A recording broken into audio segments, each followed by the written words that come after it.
Hello friends. आज हम लोग पढ़ेंगे सेल सस्पेंशन कल्चर के बारे में। पिछले वीडियो में हमने प्लांट टिश्यू कल्चर के बारे में देखा था। आज के वीडियो में हम लोग पढ़ेंगे सेल सस्पेंशन कल्चर के बारे में। सेल सस्पेंशन कल्चर एक ऐसा कल्चर है जिसमें हम सिंगल सेल का कल्चर करते हैं। यानी कि सेल सस्पेंशन कल्चर में हम लोग सिंगल सेल का कल्चर करते हैं। सबसे पहले सेल सस्पेंशन कल्चर को एच मुइर ने 1953 में किया था। तब से अब सेल सस्पेंशन कल्चर भी किए जाते हैं, पर पहले करने वाले थे एच मुइर और 1953, याद रखिएगा, ऑब्जेक्टिव बन सकता है। प्लांट टिश्यू कल्चर का ही एक तरीका है जो सेल सस्पेंशन कल्चर है, बट सेल सस्पेंशन कल्चर में हम लोग सिर्फ एक सेल का यूज करते हैं और प्लांट टिश्यू कल्चर में हम लोग ज्यादा सेल का भी यूज कर सकते हैं, एक सेल का भी कर सकते हैं। तो प्लांट टिश्यू कल्चर ही है सेल सस्पेंशन कल्चर, पर यहाँ पे हम लोग एक सेल का कल्चर करते हैं, इसलिए इसको हम लोग सिंगल सेल कल्चर भी कहते हैं। एमएससी बॉटनी थर्ड सेम के पेपर में सिंगल सेल कल्चर भी एक अलग से टॉपिक दिया गया है, जिसका आंसर भी सेम होगा, सेल सस्पेंशन कल्चर ही होगा। तो आप लोग भी ध्यान से देखिएगा और यही आंसर लिखना है सिंगल सेल कल्चर में भी। इसमें प्लांट टिश्यू कल्चर के ही सारे के सारे इक्विपमेंट यूज होते हैं, बस एक एक्स्ट्रा इक्विपमेंट जो होता है वह होता है रोटेटरी सेकर। एक मशीन होता है, रोटेटरी सेकर बोलते हैं जिसको, जो घूमता है और सेक करता है, तो उसको हम लोग बोलते हैं रोटेटरी सेकर। इस मशीन के अलावा बाकी सारे इक्विपमेंट प्लांट टिश्यू कल्चर जैसे ही होते हैं, मीडियम भी प्लांट टिश्यू कल्चर जैसे ही बनाए जाते हैं। तो अगर न्यूट्रिएंट मीडियम कैसे बनाते हैं या किन किन केमिकल्स या हार्मोन्स का यूज करते हैं, ये आप लोगों को देखना है तो आप लोग प्लांट टिश्यू कल्चर वाले वीडियो में जाकर देख सकते हैं। उस वीडियो का लिंक इस वीडियो के डिस्क्रिप्शन में मिल जाएगा या चैनल में प्लेलिस्ट बना हुआ है, आप लोग जाकर देख सकते हैं। बायोटेक्नोलॉजी के नाम से प्लेलिस्ट बना हुआ है। हाँ, और एक बात है यार, आप लोग चैनल को सब्सक्राइब नहीं करते हो, सब्सक्राइब कर लीजिएगा और बेल आइकन को प्रेस करके रखिएगा ताकि नोटिफिकेशन आप लोगों को मिल सके।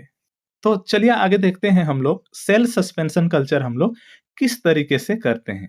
सेल सस्पेंशन कल्चर के लिए यहाँ भी हम लोग एक प्लांट लेते हैं जिसको एलाइट प्लांट कहते हैं।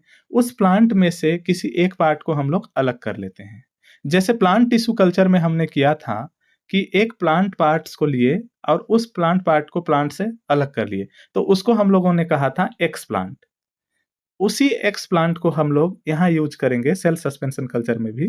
अब हम लोग एक्स प्लांट को लेकर इस कोनिकल फ्लास्क में लेते हैं और इस मीडियम में इनोकुलेट कर देते हैं।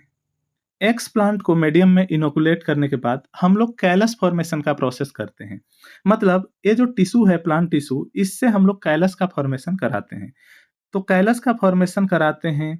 कैलस का जब फॉर्मेशन होता है, कैलस क्या होता है मैंने बताया था प्लांट टिश्यू कल्चर वाले वीडियो में भी, फिर से बता देता हूँ। कैलस जो होते हैं मेरिस्टेमेटिक सेल का एक ग्रुप होता है, उसको हम लोग बोलते हैं कैलस। तो यहाँ पे कैलस फॉर्मेशन हो जाता है।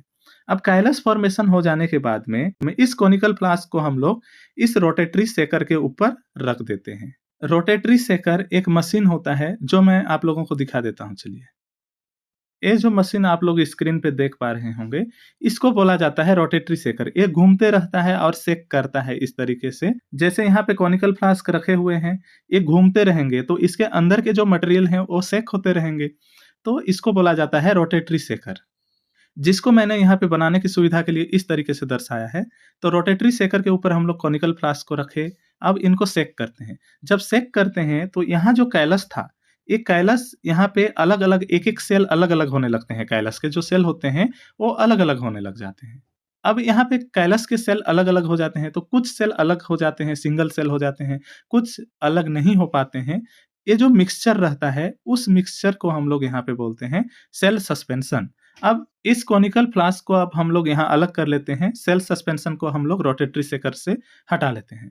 अब इन सेल सस्पेंशन को नेक्स्ट स्टेप क्या करते हैं हम लोग, इनको इस तरीके से फिल्ट्रेशन का प्रोसेस करेंगे और छान देते हैं।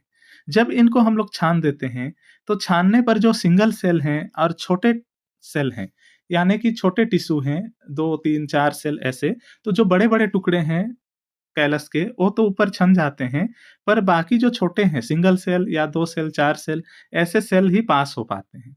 अब इन छने हुए फिल्ट्रेट को हम लोग सेंट्रीफ्यूगेशन करते हैं। इनको सेंट्रीफ्यूज मशीन में लेते हैं और इनका सेंट्रीफ्यूगेशन करते हैं। सेंट्रीफ्यूगेशन आप लोगों को पता होगा कि मशीन होता है, उसमें हम लोग टेस्ट ट्यूब को रख कर के घुमाते हैं। तो जो बड़े कण होते हैं वो पहले तली में बैठ जाते हैं, फिर छोटे कण, इस तरीके से।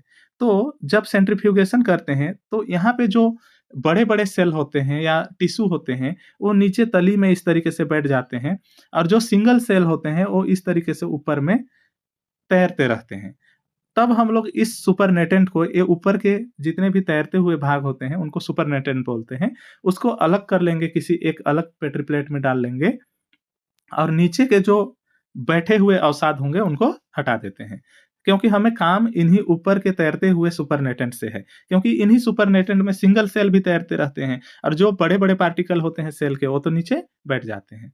तो ये प्रोसेस हम लोग करते हैं। सबसे पहले हम लोगों ने क्या किया, टिश्यू को इनोकुलेट किया मीडियम में, फिर कैलस बनाया, कैलस को हम लोग रोटेटरी शेकर में डालते हैं तो अलग-अलग होते हैं सेल, तो उसको हम लोग अलग कर लिए सेल सस्पेंशन को, उसको छान लेते हैं। अब छने हुए को हम लोग यहाँ पे सेंट्रीफ्यूगेशन करते हैं और सेंट्रीफ्यूगेशन के द्वारा जो सुपरनेटेंट प्राप्त होता है सिंगल सेल के सॉल्यूशन, उनको हम लोग अलग कर लेते हैं। इतनी प्रोसेस करने के बाद हम लोग इनको हेमोसाइटोमीटर में काउंट कर लेते हैं। इसको काउंट करने में यूज़ किया जाता है हेमोसाइटोमीटर। अब हेमोसाइटोमीटर में काउंट कर लेने के बाद में जो सुपरनेटेंट थे, उनमें भी सारे के सारे सिंगल सेल नहीं थे, कुछ डबल सेल भी थे, कुछ ट्रिपल सेल भी थे। तो उनको हम लोग फिर से रोटेटरी शेकर में डालते हैं। क्योंकि रोटेटरी शेकर में फिर से डालने पर क्या होता है, हमें प्योर सिंगल सेल प्राप्त होते हैं। अब हम लोग रोटेटरी शेकर में इसको शेक करते हैं, तब हम लोगों को सिंगल सेल प्राप्त होता है। उस सिंगल सेल को हम लोग यहाँ पे प्लेटिंग करते हैं। प्लेटिंग मतलब किसी एक पेट्री प्लेट में अच्छे से फैला देते हैं सिंगल सेल, ताकि एक साथ वापस से ना जुड़ जाए सेल।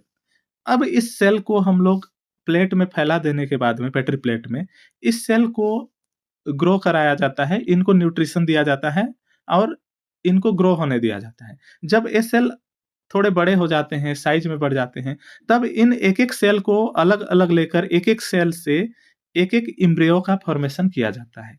अब एम्ब्रियो का फॉर्मेशन हो जाने के बाद इन एम्ब्रियो को कल्चर करके इनसे नया प्लांट का फॉर्मेशन कर दिया जाता है। इस तरीके से न्यू प्लांट का फॉर्मेशन हो जाता है। ये प्रोसेस कहलाता है cell suspension culture. Suspension culture क्यों? क्योंकि यहाँ पे हम लोग सेल को सेक करके सेल सस्पेंशन तैयार करते हैं, इसलिए इसको सेल सस्पेंशन कल्चर कहते हैं। यहाँ पे एक-एक सिंगल सेल का यूज़ हम लोग करते हैं आगे प्लांट बनाने में।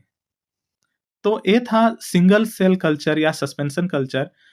सिंगल सेल कल्चर कहा जाए तो भी यही आंसर होगा और सस्पेंशन कल्चर कहा जाए तो भी यही आंसर